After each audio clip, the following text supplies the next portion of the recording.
के लोकप्रिय प्रधानमंत्री माननीय नरेंद्र मोदी जी का ऑनलाइन संबोधन होगा, जिसको आप पूर्ण एकाग्रता के साथ श्रवण करें।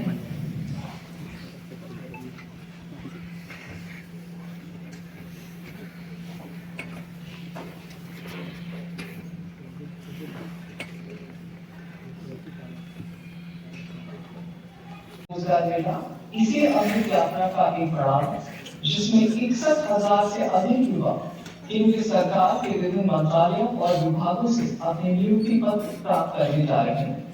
इस कार्यक्रम को आरंभ करने के लिए सर्वप्रथम मैं माननीय राज्य मंत्री डॉक्टर जितेंद्र सिंह जी से अनुरोध करती हूँ कि वे अपना स्वागत संबोधन दें। परम आदरणीय प्रधानमंत्री जी, रोजगार मेला का एक नया लेकर के हम आपके सामने उपस्थित हैं। आपने अपने बहुमूल्य समय में से कुछ एक क्षण निकाल करके हमारी हौसला अफजाई की, आपका बड़ा बड़ा आभार।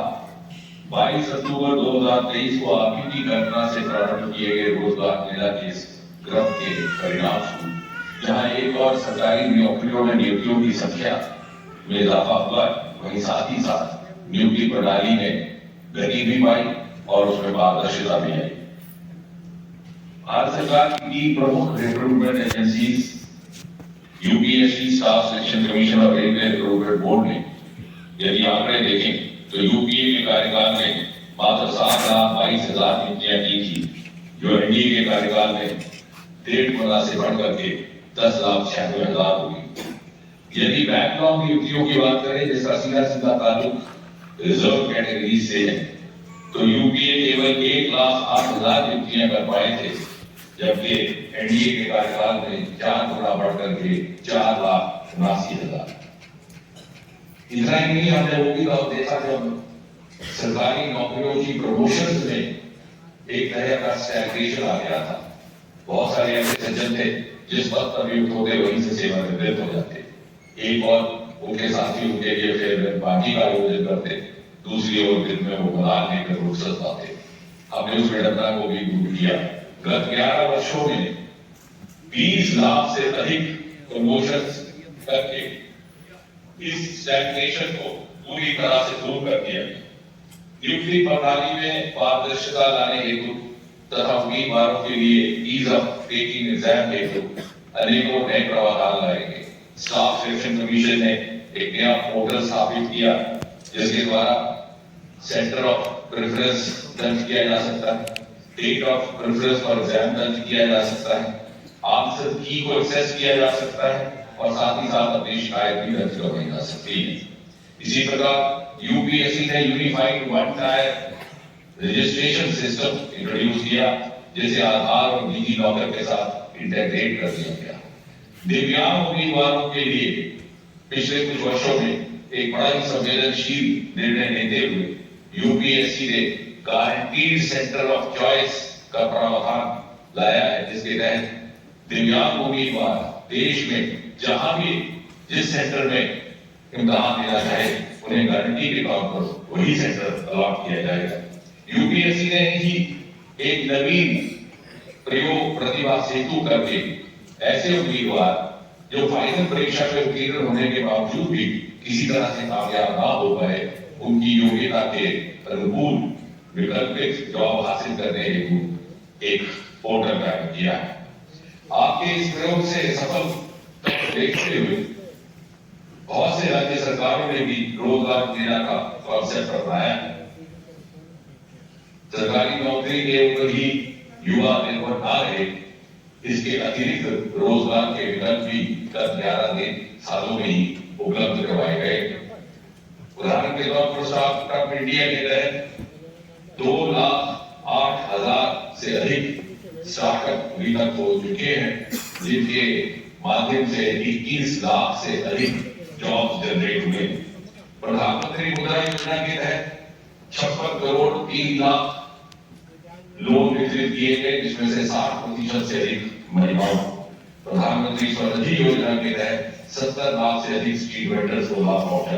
प्रधानमंत्री विश्वकर्मा योजना के तहत 2 करोड़ 72,64,494 ऐसे उम्मीदवार जो अपने रिवायती हुनर के माध्यम से रोजगार को बढ़ाना चाहते हैं उन्होंने अपने नाम दर्ज करवाए और आज भी जैसे कि कहा गया आपके द्वारा बटन दबाते ही 61,000 से अधिक नियुक्ति पत्र जारी कर दिए जाएंगे, जिसमें से अधिकतर यानी कि 49,225 का ताल्लुक गृह मंत्रालय और पैरामिलिट्री फोर्सेस के साथ है।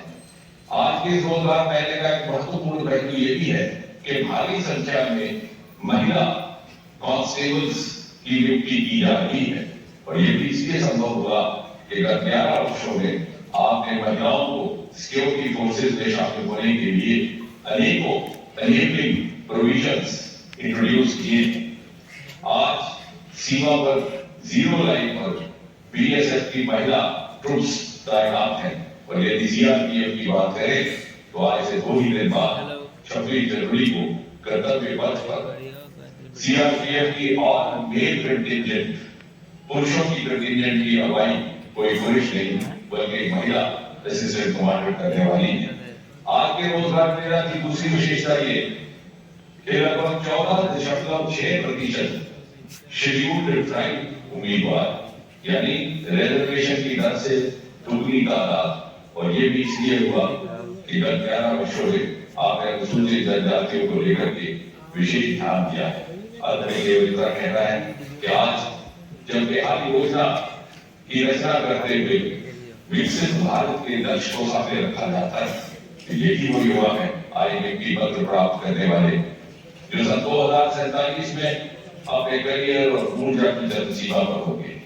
जब भारत का शताब्दी उत्सव मनाया जाएगा तो दुनिया इनकी मिसाल दे करके ये कह सके कि यही वो विकसित भारत है जो मोदी जी से प्रेरित युवाओं के सामर्थ्य और उनकी क्षमता का साकार इसी भावना के साथ एक बार पुनः आपका धन्यवाद। धन्यवाद आर्यमंत्री जी। हमारी युवा शक्ति को भारत के विकास में भागीदारी के रोज नए अवसर मिल रहे हैं और आज का ये रोजगार मेला एक बार फिर युवाओं की कड़ी मेहनत और सामर्थ्य से विकसित भारत के संकल्प को साकार करने का संदेश लाया है। इस अवसर पर प्रस्तुत है एक लघु फिल्म।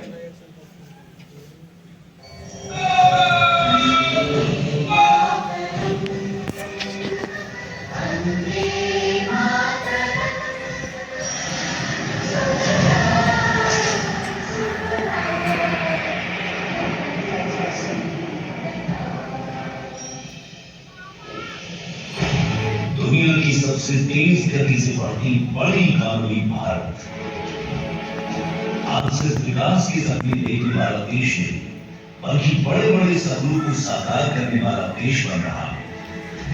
हाईवे से लेकर डिजिटल नेटवर्क तक, स्पेस से लेकर स्टार्टअप तक भारत तेजी से आगे बढ़ रहा है और इसके केंद्र में है भारत की युवा शक्ति। जब भारत रनवे और रेल कॉरिडोर बनाता है तो उससे जुड़ा होता है युवा सामर्थ्य। जब भारत डिजिटल बनता है तो युवा टेक्नोलॉजी को जल जल तक पहुंचाते हैं। जब भारत मैन्युफैक्चरिंग और स्टार्टअप्स में आगे बढ़ता है तो युवा इनोवेशन उसकी बुनियाद बनती है।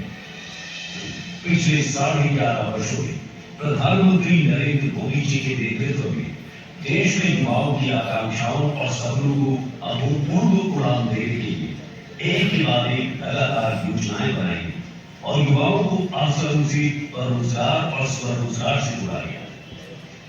आज आपको केवल सरकारी नियुक्ति नहीं मिली है, आपको राष्ट्र सेवा में सक्रिय योगदान देने का अवसर मिला है।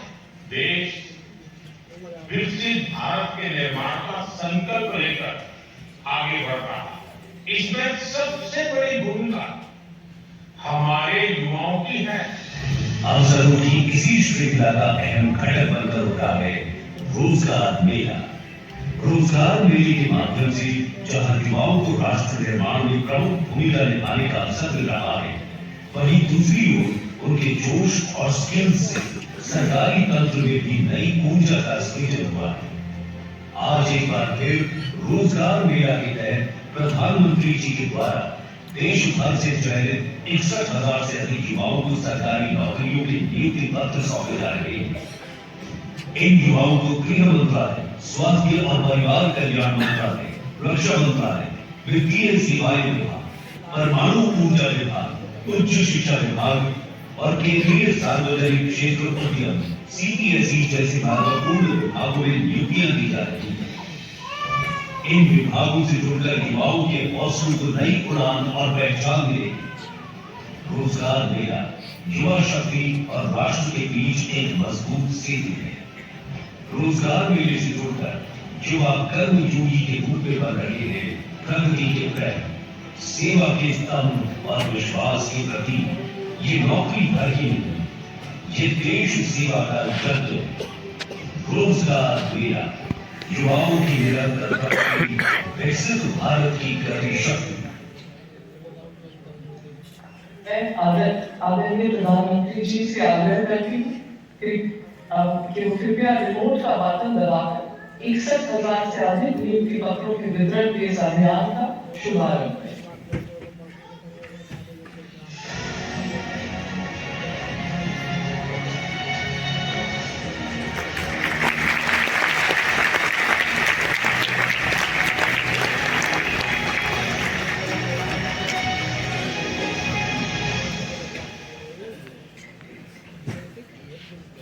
मैं आदरणीय प्रधानमंत्री जी से आग्रह करती हूँ कि रोजगार देने के इस अवसर पर वे अपने आशीर्वचनों से हम सबको अनुग्रहित करें।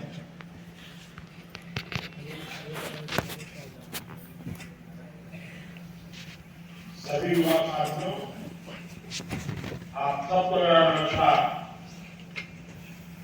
साल 2026 का आरंभ आपके जीवन में नई खुशियों का आरंभ कर रहा है। इसके साथ ही जब बसंत पंचमी कल ही गई है, तो आपके जीवन में भी ये नई वसंत का आरंभ हो रहा है। आपको ये समय संविधान के प्रति अपने दायित्वों से भी जोड़ रहा है।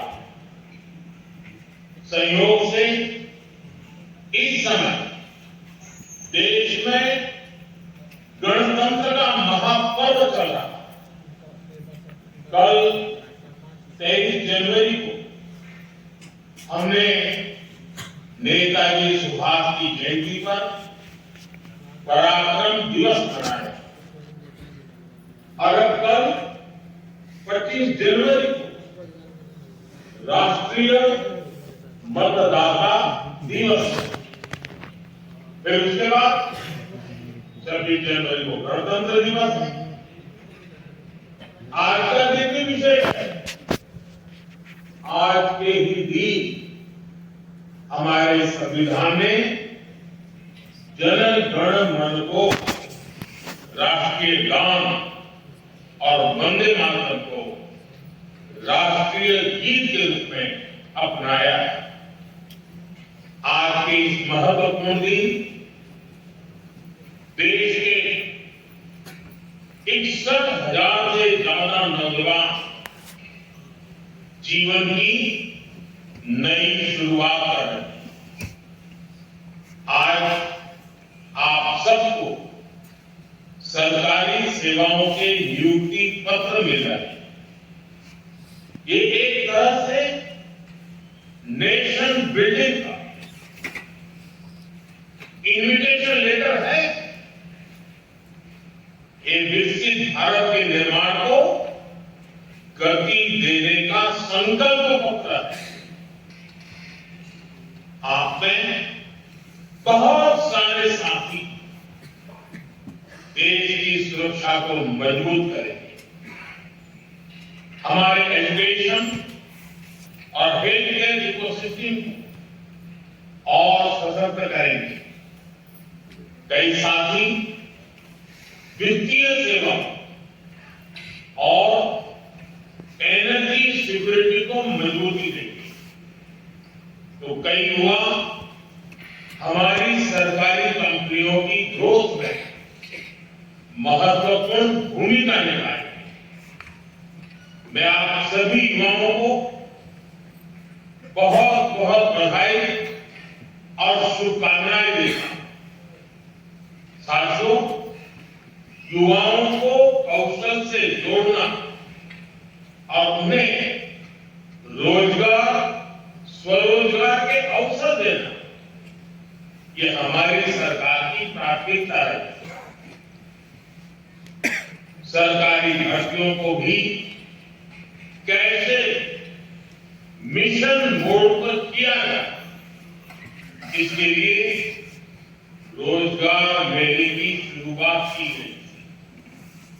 बीते वर्षों में रोजगार मेला एक इंस्टीट्यूशन बन गया है।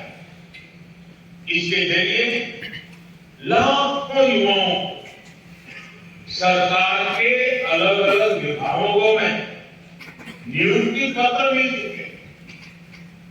इसी मिशन का और विस्तार करते हुए आज देश के 40 से अधिक स्थानों पर ये रोजगार मेला चल रहा है। इन सभी स्थानों पर मौजूद युवाओं का मैं विशेष तौर पर अभिनंदन करता हूं। साथियों, आज भारत दुनिया के सबसे युवा देशों में से एक है। हमारी सरकार का निरंतर प्रयास है कि भारत की युवा शक्ति के लिए देश दुनिया में नए नए अवसर बने। आज भारत सरकार अनेक देशों से ट्रेड और मोबिलिटी एग्रीमेंट कर रही है। ये ट्रेड एग्रीमेंट भारत के युवाओं के लिए अनेकों नए अवसर लेकर आ रहे हैं। साथियों, बीते समय में भारत ने आधुनिक इंफ्रास्ट्रक्चर के लिए अभूतपूर्व निवेश किया। इससे कंस्ट्रक्शन से जुड़े हर सेक्टर में रोजगार बहुत बढ़े। भारत के स्टार्टअप इकोसिस्टम का दायरा भी तेज गति से आगे बढ़ा है। आज देश में करीब 2 लाख रजिस्टर्ड स्टार्टअप है। इनमें 21 लाख से ज्यादा युवा काम कर रहे हैं। इसी प्रकार डिजिटल इंडिया ने एक नई इकोनॉमी को विस्तार दिया है। एनिमेशन, डिजिटल मीडिया, ऐसे अनेक क्षेत्रों में भारत एक ग्लोबल हब बनता जा रहा है। भारत की क्रिएटर इकोनॉमी बहुत तेज गति से ग्रो कर रही है। इसमें भी युवाओं को नई नई अपॉर्चुनिटी मिल रही है।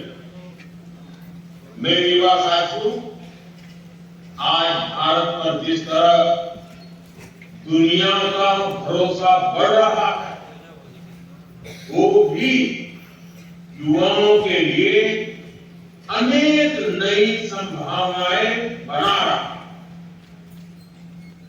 भारत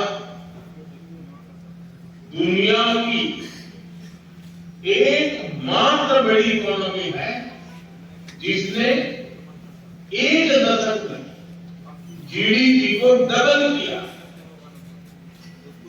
आज दुनिया के 100 से अधिक देश भारत में एफडीआई के जरिए निवेश कर रहे हैं। वर्ष 2014 से पहले के 10 वर्षों की तुलना में भारत में 2.5 गुना से अधिक एफडीआई आया और ज्यादा विदेशी निवेश का अर्थ है भारत के युवाओं के लिए रोजगार के अनगिनत अवसर। साथियों, आज भारत एक बड़ी मैन्युफैक्चरिंग पावर बनता जा रहा है। इलेक्ट्रॉनिक्स, दवाएं और वैक्सीन, डिफेंस, ऑटो, ऐसे अनेक सेक्टर्स में भारत के प्रोडक्शन और एक्सपोर्ट दोनों में अभूतपूर्व वृद्धि हो रही है। 2014 के बाद से भारत की इलेक्ट्रॉनिक्स मैन्युफैक्चरिंग में 6 गुना वृद्धि हुई है। 6 गुना।